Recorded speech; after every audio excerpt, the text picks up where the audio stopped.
Саламатсыздарбы, Оводо Лондон BBC студиясында Акчолпон Койчиева элер алчына спорт жаңылыктары менен тааныштырабыз. Allahu Ekber. Жаңы Зеландиянын Крайстчерч шаарында мечитте болгон террорчул чабуулдан бери бир апта өтүп, миңдеген кишилер курмандыктарды эскерүүдө. Жалаң аялдардан турган оркестр бир кезде музыкага тыюу салынган Афганистанда өнөргө карата мамилени өзгөртө алабы? Компьютердин жардамы менен сүрөт тартканды үйрөнүү, бул жана башка технология жаңылыктары клик берүүбүздө. Жаңы Зеландияда мындан бир апта мурун мечиттеги террорчул чабуулда каза тапкан 50 кишини эскерүүгө миңдеген тургундар катышты. Алар Крайстчерч шаарындагы Ал-Нур мечитинин алдындагы паркта чогулушту. Аялдардын көбү мусулман коомчулугу менен тилектештигин билдирип, жоолук салынып келген. Мечиттеги Куран бүтүндөй өлкөгө уктурулду. Allahu Ekber, Allahu Ekber. Крайстчерч шаарындагы эки мечитке болгон кол салууда каза болгондорду эскерип, 2 мүнөттүк жымжырттык болду. Чабуул бир жума мурун болгон. Жаңы Зеландияда жума намаздагы молдонун кайрылуусу түз эфирде чагылдырылды. Тилектештигин көрсөтүү үчүн жума намазга миңдегендер, алардын арасында ислам динин карманбаган тургундар да келди. To the people of New Zealand, Жаңы Зеландиянын элине ыраазычылык билдиребиз. thank you. Thank you for your tears. Кайгыбызды бөлүшкөнүңөр үчүн рахмат. Thank you for your haka. Улуттук хака бийиңерге, гүлдөрүңөргө рахмат. Ошондой эле сүйүүңөргө, тилектештигиңерге ыраазычылык. Thank you for your love and compassion.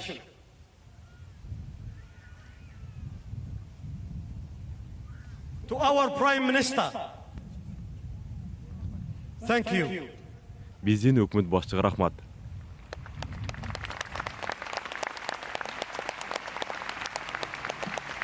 Thank you for your leadership. Сиздин жетекчилигиңизге рахмат. Has been a lesson Дүйнөнүн for лидерлери the үчүн world's бул сабак leaders. болду. Биздин жакындарыбызга жардам берип, жума намазга жоолук салынып, урмат көргөзгөнүңүздөр үчүн рахмат. And Жакшы honoring сөздөрүңүз us үчүн, боорукерлигиңиз үчүн жана кайгыны тең бөлүшкөнүңүз үчүн ыраазыбыз. Крайстчерч шаарында каза болгондорду эскерүү иш-чарасы жана башка окуялар тууралуу жаңылыктарды уюлдук телефон аркылуу биздин интернет сайтыбыздан окуй аласыздар. Биздин алжактагы дарегибиз bbc.com/кыргыз. Мозамбик, Зимбабве, Малавини аралап өткөн бороонун кесепетинен каза тапкандардын саны 500гө жетти. Бороондон кийинки суу ташкындын айынан жалпысынан 2 миллионго жакын киши жапа чекти. Бириккен Улуттар уюмунун балдар агенттиги BBC'ге билдиргендей, булардын дээрлик жарымы жаш балдар. BBC'нин Африка кызматынын редактору Фергал Кин Индиянын деңиз күчтөрү менен куткаруучуларга кошулуп, Мозамбиктин алыскы аймактарына барып келди. Өлкөсүнөн бөлүнүп калган шаар. Бузи аралык айланды. Тургундары үйлөрдүн чатырында турушат. Кечээ өлкөнүн президенти Филиппе Ньюсиернин оор абалын өз көзү менен көрүп келди. Суу каптаган аймактардан тургундарды куткарып чыгып кетүү биздин негизги маселелердин бири. Аларды өлүмдөн сактап калуубуз керек. Кырдаал болгон жерде бир аз тамак аш таратылып жатты. Бирок тамак аштын жетишсиздиги тургундардын кыжырын келтирди. Куткаруу тобуна кошулуп, Пангве дарыясы жээгинен чыгып кеткен Бузи аттуу аймакка бет алдык. Бир нече мүнөт жүргөндөн кийин аман калгандарды көрдүк. Алар жээктен жардамга чакырып жатышты. Куткаруучулар Индиянын флотунан келишти. Алар циклон каптаган учурда бул жерде машыгуудан өтүп жаткан. Биз 4 күн бою сууда калдык. Үйлөрүбүз жуулуп кетти. Коопсуз жайларга жетип алсак, бизди куткаруу жеңил болмок. Day after day, several times a day. Бир нече күндөн бери Индиянын деңиз флоту аман калгандарды издеп, куткаруу иштерин тынымсыз өткөрүп жатат. Алар болбосо эмне болмок деген суроо жаралат.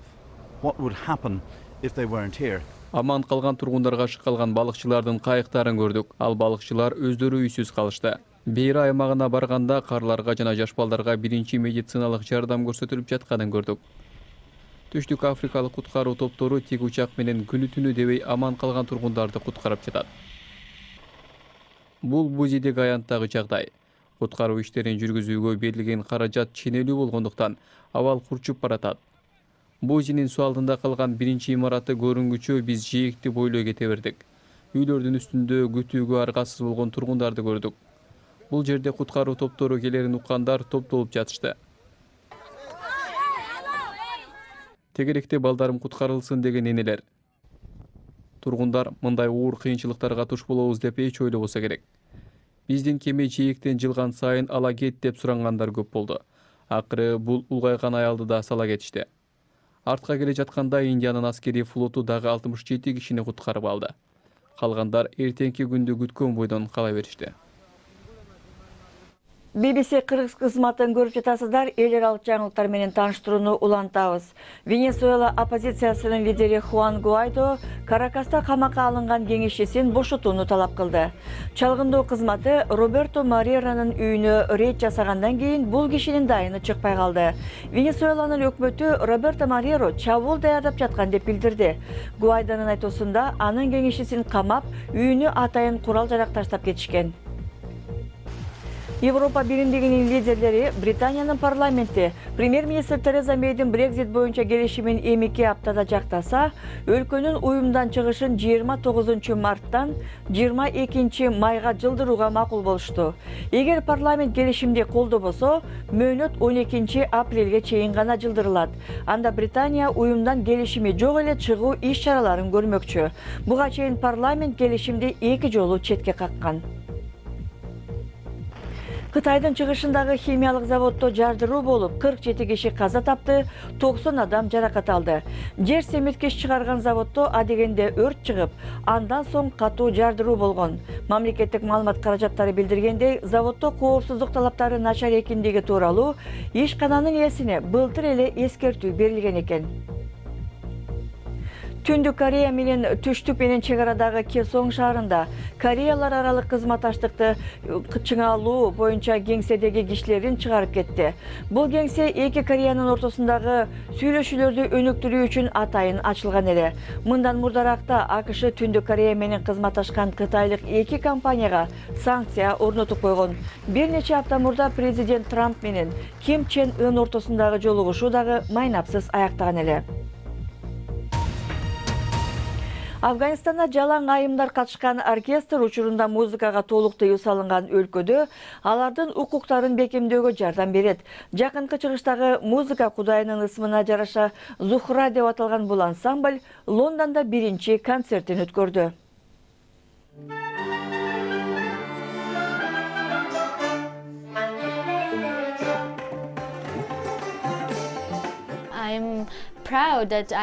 Мен биринчи дирижер айым болгонума сыймыктанам. Анткени бул мен үчүн чындыгында чоң сыймык.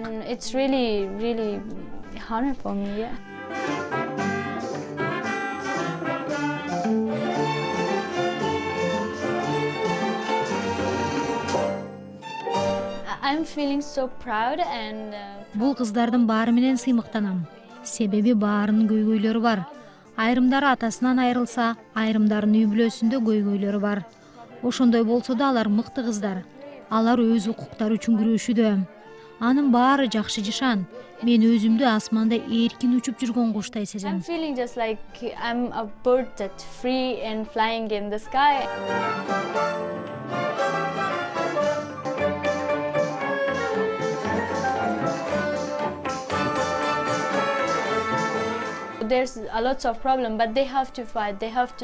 Көп маселе бар, бирок кыздар алар менен күрөшүшү зарыл. Алар үйүндө алма бош оозума түш деп кол кушуруп олтура беришсе, кыялдар орундалбайт. Мектепке барып, окуп билим алып, көп эмгектенүү керек.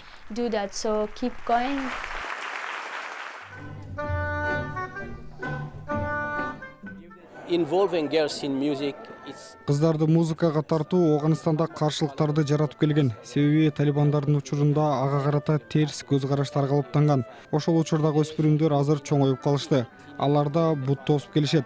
Анткени бизде азыркыга чейин музыкага карата терс түшүнүктөр бар. Ошол учурда көптөгөн оганстандыктар бул тармакты колдошуп, оң пикирлерин билдиришүүдө. Биз көрүүчүлөрдүн колдоосуна ыраазычылык билдиребиз жана өз өнөрүбүздү өркүндөтө беребиз. Спорт жаңылыктарын көрөлү. Аргентиналык Лионел Месси жана португалиялык Криштиану Роналдо эки өз өлкөлөрү үчүн таймаштарга катышат. Месси жума күнү Мадридте Аргентина менен Венесуэланын достук мелдешине чыгат. Роналдо болсо Евро 2020 чемпионатына тандоо таймашында Португалиянын Украина менен беттешине катышат. Месси менен Роналдо өз өлкөлөрү үчүн акыркы жолу Москвадагы чемпионатта ойношкон. Англиянын 2020 жылдагы Европалык чемпионатка биринчи тандама оюну Чех Республикасы менен болот. Бирок команданын жаңы мүчөсү Деклан Райс Ирландия Республикасынын аскердик канатын колдоп 2015 жылы сот тармактарга жазуу калтырганы үчүн кечирим сураганга мажбур болду. Ал кезде 16 жаштагы Деклан Райс Ирландия Республикасынын жаштар командасынын мүчөсү болгон, ал өткөн айда эле Англияга өттү. Теннисте британдык биринчи ракетка Джоанна Конта Майами ачык чемпионатынын экинчи айланпасына өттү. Ал америкалык Джессика Пегула менен оюнду жеңип алды. Эми Конта кытайлык оюнчу Ванг Чанг менен таймашат. Эркектерде британдык 3-чү ракетка Дан Эванс 6-2, 6-0 эсеби менен Малек Жазирини жеңип, экинчи раундга өттү. Эми ал канадалык Денис Шаповалов менен беттешет. Баарыбызды мыкты сүрөтчүгө айланталчу компьютерлик программа жана Британиядагы өзү эле жүргөн биринчи автобус жана башка технология жаңылыктары клик берүүбүздө.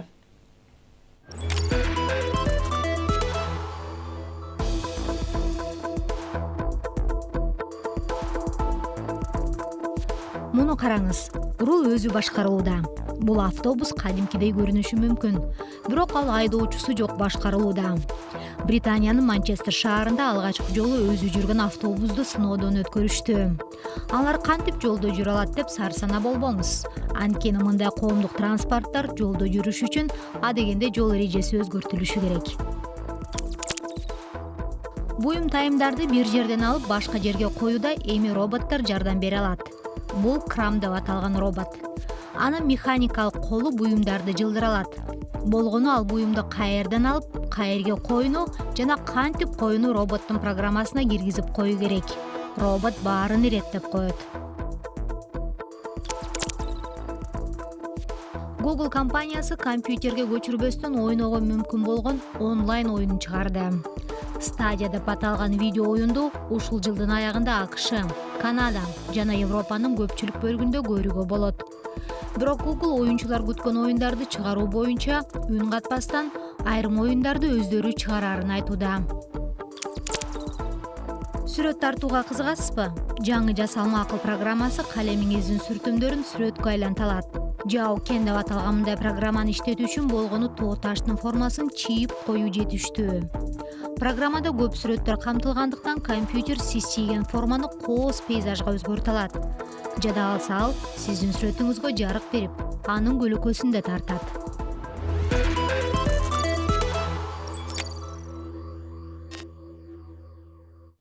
Жаңылыктардын соңунда Британияда 104 жаштагы байбиченин камакка алынганы тууралуу айтып берели. Бирок чочубаңыздар, бул чоң апа банкты тоногон эмес. Көрсө ал өмүр бою бир дагы туура эмес иш жасабаптыр.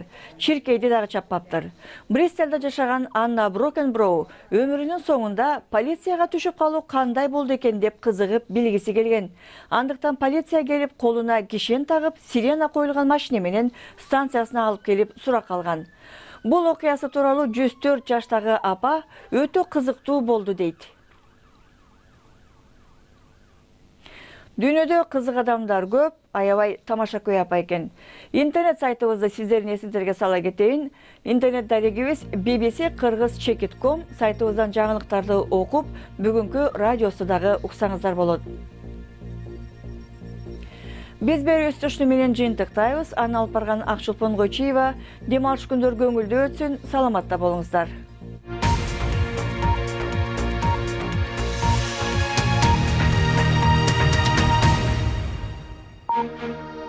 Thank you.